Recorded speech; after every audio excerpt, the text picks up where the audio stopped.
going to be honest, I had no clue until post-game. I think Amanda or Dylan, one of the two, came up to me and was like, you just broke the record for first kicker to break 50 field goals, actually the youngest. So I thought that was pretty cool. I really had no clue that it was going to happen, so it's pretty cool. Now that you know you have both records, which one's cooler?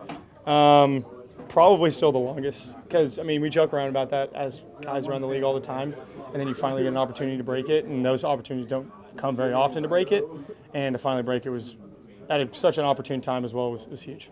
Liam was talking about the fact that, you're going to Mile High, the atmosphere there.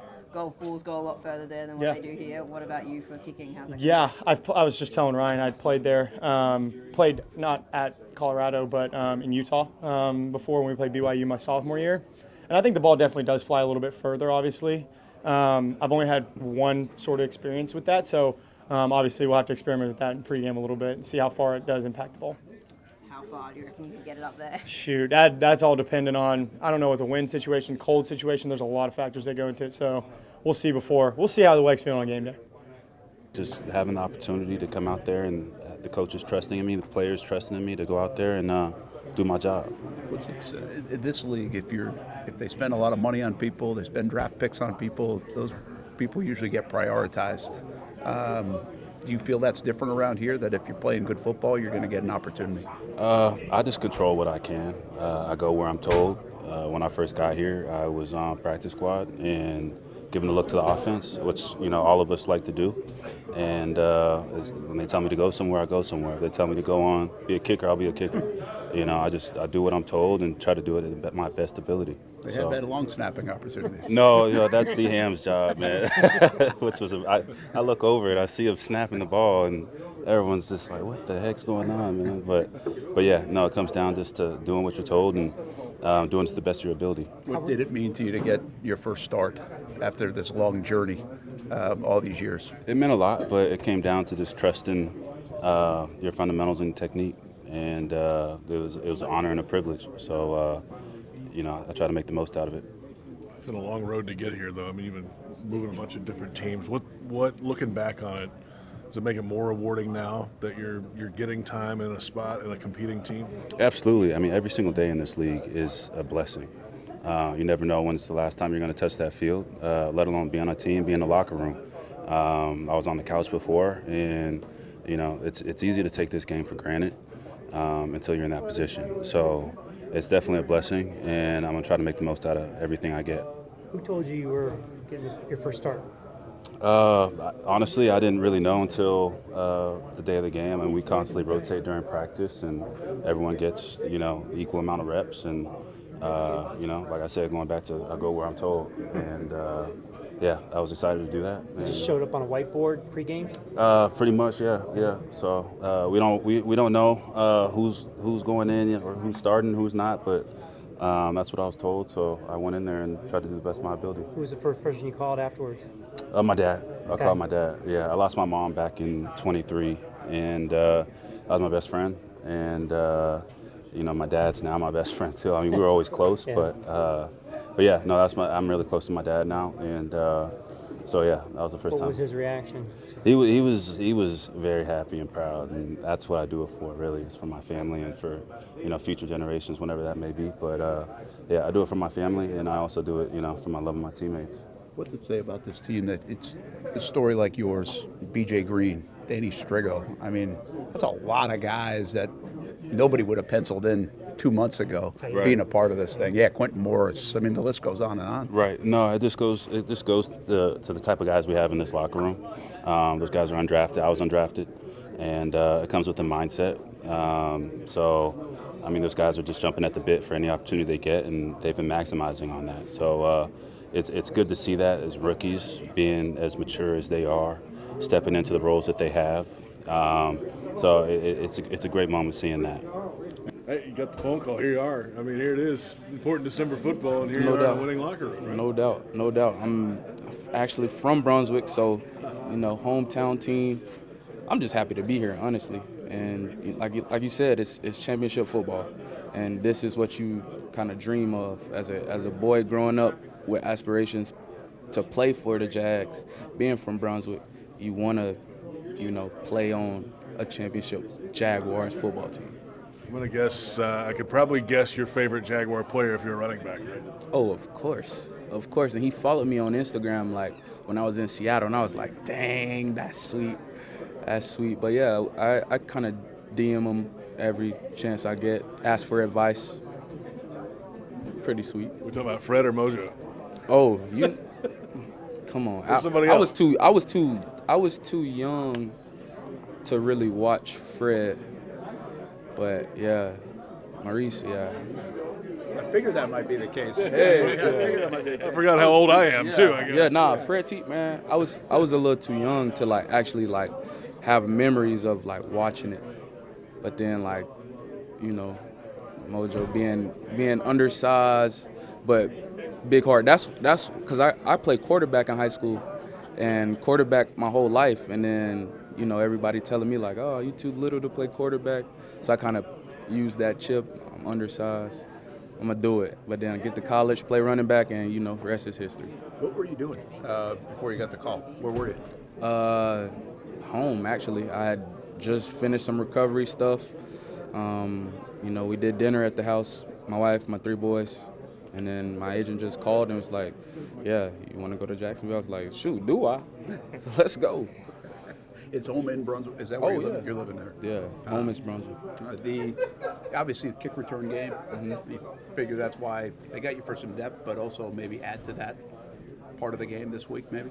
Yeah, I mean, whatever they have me doing, you know, I'm ready to do it. I'll prepare, you know, to play whatever, and then come game time or before the game, they'll tell me what I need to do, and we'll go execute. As a guy who's been around it, how comfortable are you just walking in and just playing again?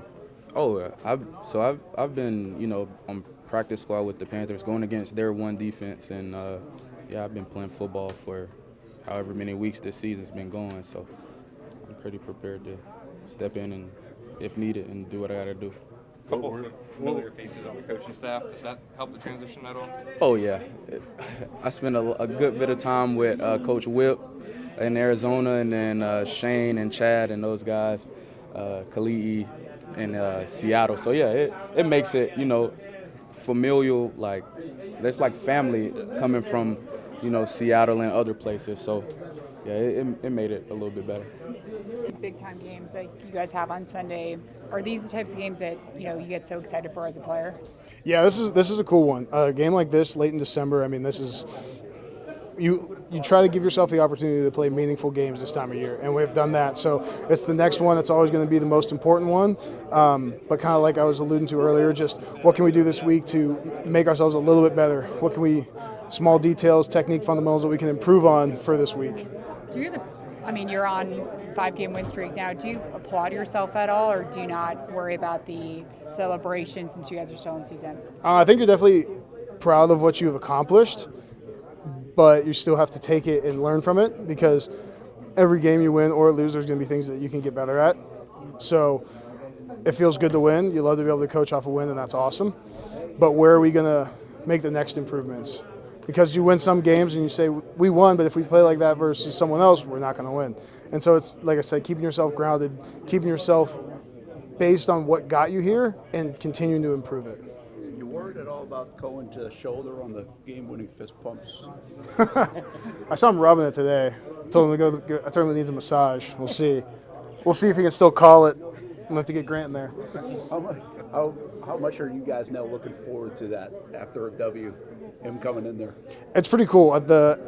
He's very the animation is fun because it's an emotional game, and we work so hard and for so long to get to Sunday, just to have the opportunity to go do that. So to take advantage of it, especially like we did last Sunday, it's good, and it's the right thing to be excited and to be happy about.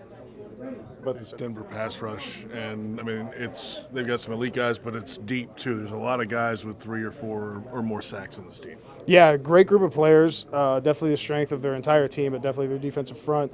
For us, it's just what are we going to do to put ourselves in the best position to win, whether that be our scheme, the calls we make, but even more importantly, I'd say how are we going to hone in our technique and fundamentals I feel like that's the 10th time I've said that, but it's always what I believe. It's truly how I think this game needs to be played, and it's how you win. I think when we use our technique, we can beat anyone. That's what it has to be. You have to have that feeling and that trust in yourself throughout the week that when you get to Sunday, you know you did everything you could to be prepared to play this game. What's changed for the offensive line since that Rams-Seattle kind of lull there for you guys with the sacks, and all of a sudden you're keeping Trevor clean every week? You know, I kind of attribute it to what I just said. Like, when you go through a point of adversity like that was, you look at the tape and you say, why did this? What's causing this to happen?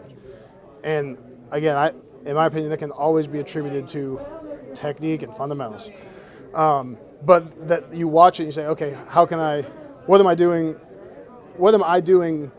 that I shouldn't be, or what can I be doing that I'm not? Those are kind of the two ways you're going to look at it, and finding the proper way to improve. So the answer is, what should I do, or how do I want to do things? Not don't do this.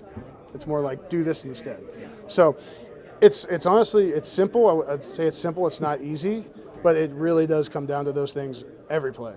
We've been on the road for a while, just doing what we do the best, just executing our plays and understanding, it's about us at the end of the day, minimize those mistakes and just play our brand of football. So just perfecting ourselves and going out there and trying to impose our will on our opponents. It doesn't matter who we play. Of course, they're a really good team, but it's always about us. There's a lot of noise over there about that Broncos defense, but what stands out about their offense when you pop it on? What's their personality like? Bo Nix can extend plays, man. He can throw the ball wherever he wants it. And they have some really explosive receivers that go get it. And, of course they have Ingram there too. So they have on all levels of receiving threats that can go get it done. And of course RJ, he's been playing really well too, the rookie. So they can get it done to run in the pass.